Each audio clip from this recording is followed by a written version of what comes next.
नमस्कार प्रिय दर्शकों, मेरा नाम है जोशी आशीष और आप देखना शुरू कर चुके हैं द रुद्रा एस्ट्रोलॉजी।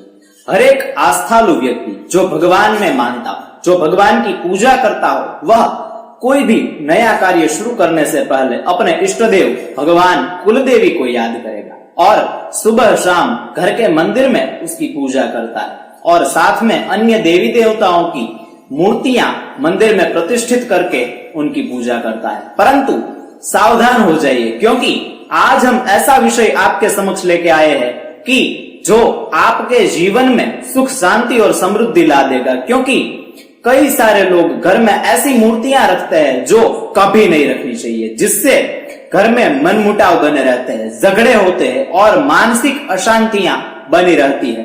तो आज हम इसी विषय पे बात करने वाले हैं कि घर में कौन से देवता की कितनी मूर्तियां रखनी चाहिए, कैसी मूर्तियां रखनी चाहिए और कितनी बड़ी मूर्ति घर में रखनी चाहिए। तो आइए शुरू करते हैं वीडियो और जानते हैं इन सारी मूर्तियों के बारे में।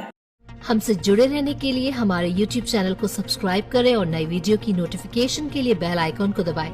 अगर आप ये वीडियो Facebook पर देख रहे हैं तो लाइक जरूर करें और ज्यादा से ज्यादा शेयर करें। धन्यवाद। हर बार की तरह इस बार की चर्चा की शुरुआत भी हम शास्त्र प्रमाण के साथ करते हैं।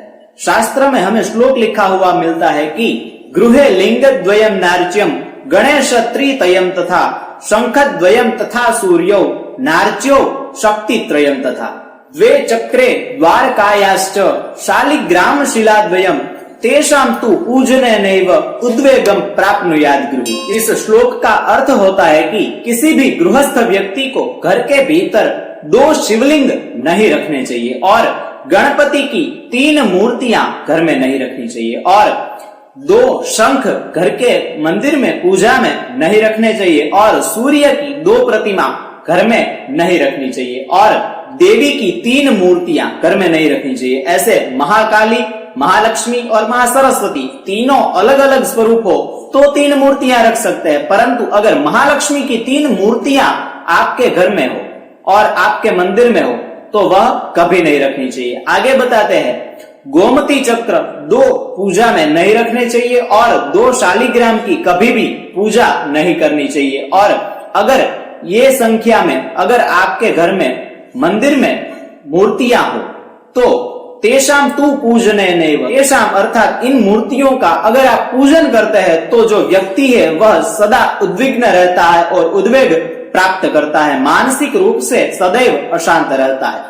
तो किस मूर्ति की पूजा करनी चाहिए और किस देवता की पूजा करनी चाहिए उसकी चर्चा करते हैं। क्योंकि शास्त्रों में लिखा हुआ है कि कोई भी शुभ कार्य करने से पहले हमें देवता की पूजा करनी चाहिए, परंतु कभी भी एक मूर्ति की पूजा नहीं करनी चाहिए। एक मूर्तिर्न संपूज्या गृहिणा श्रेष्ठमिच्छता अनेक मूर्ति संपन्न सर्वान कामान अवाप्नुयात्। अर्थात कभी भी एक मूर्ति की पूजा हमें नहीं करनी चाहिए। 2 या 2 से ज्यादा मूर्तियां, जैसे कि अगर शुभ कार्य कर रहे हो तो सिर्फ गणपति की पूजा न करें, गणपति के साथ महादेव की भी पूजा करें, शिवलिंग भी रखे और साथ में लक्ष्मी नारायण की भी प्रतिमा रखे या फिर नवग्रह की प्रतिमा रखे। जैसे आपके इष्ट देव हो उनकी प्रतिमा रखे। ऐसे ज्यादा देवताओं का पूजन एक साथ करना चाहिए, जिससे सर्वान कामान अवाप्नुयात्, जो व्यक्ति जिसके सारे मनोरथ पूर्ण होते हैं, अगर एक से ज्यादा देवताओं की एक समय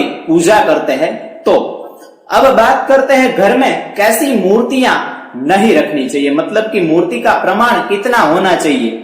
तो अंगुष्ठ पर्वाद आरभ्य वितस्तिम यावदेवतु गृहेषु प्रतिमा कार्या नाधिका शस्यते बुधैहि। अर्थात घर के भीतर जो मंदिर में मूर्ति रखे वह अंगुष्ठ पर्व से आरभ्य वितस्ति पर्यंत होनी चाहिए, मतलब कि अंगुष्ठ मात्र की इतनी साइज की मूर्ति होनी चाहिए। और सर्वसामान्य इसका माप यह है कि आप घर के भीतर 3 इंच तक की मूर्ति रख सकते हैं। 3 इंच से बड़ी मूर्ति घर में नहीं रखनी चाहिए और इसका पूजन करते हैं तो भी निषेध शास्त्रों में बताया कि इतनी बड़ी मूर्ति का घर में पूजन नहीं करना चाहिए। इसे किसी देवता के स्थान में मंदिर में रखकर उसकी पूजा की जा सकती है। घर के मंदिर में इतनी मूर्ति की पूजा नहीं करनी चाहिए।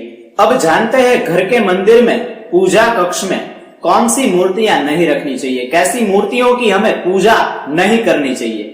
सबसे पहले शास्त्र प्रमाण बताते हैं। श्लोक लिखा हुआ है कि खंडितम स्फुटितम व्यंगम संस्पृष्टम कुष्ठ रोगिणा पतितम दुष्ट भूम्यादो न देवम पूजयेत बुधा। अर्थात विद्वान लोग हैं वह ऐसी मूर्तियों की पूजा न करें। कैसी मूर्तियां? खंडितम, जो मूर्ति खंडित, व्यंग मूर्तियां मतलब कि जिस मूर्ति के ज्यादा अंग निकले हुए हो, सामान्य मूर्ति न हो और अधिक अंग मूर्ति के दिखाई देते हो, मतलब कि सामान्य से अलग मूर्तियां, जैसे कि किसी के 2 हाथ वाली मूर्ति भगवान की हो उसकी पूजा करते हैं, चतुर्भुज में भगवान की पूजा करते हैं, परंतु अगर 3 हाथ वाली भगवान की मूर्ति हो तो उसकी पूजा हमें नहीं करनी चाहिए। जिसका हमें शास्त्रों में प्रमाण न मिले वैसे अंगों की पूजा नहीं करनी चाहिए। और संस्पृष्टम कुष्ठ रोगिणा, यहाँ कुष्ठ रोग का मतलब बताते हैं कि किसी भी महामारी या फिर ऐसा असाध्य रोग हो, ऐसा व्यक्ति अगर किसी भी मूर्ति का स्पर्श करता है तो ऐसी मूर्ति की पूजा हमें नहीं करनी चाहिए। और अगर किसी भी दुष्ट भूमि में मूर्ति गिर जाए तो यह अपशकुन होता है, तो ऐसी मूर्ति की भी पूजा हमें नहीं करनी चाहिए। आशा करते हैं कि यह माहिती आपको बहुत लाभदायी होगी और पसंद आई होगी। अगर पसंद आई हो तो वीडियो को लाइक कीजिए और कमेंट करके आप हमें बता सकते हैं, आप हमारा संपर्क कर सकते हैं। और अगर पहली बार मुलाकात ले रहे हैं तो सब्सक्राइब करना न भूलें। जल्द ही मिलते हैं एक नए विषय के साथ, तब तक के लिए धन्यवाद। आपका और अपनों का ख्याल रखिए।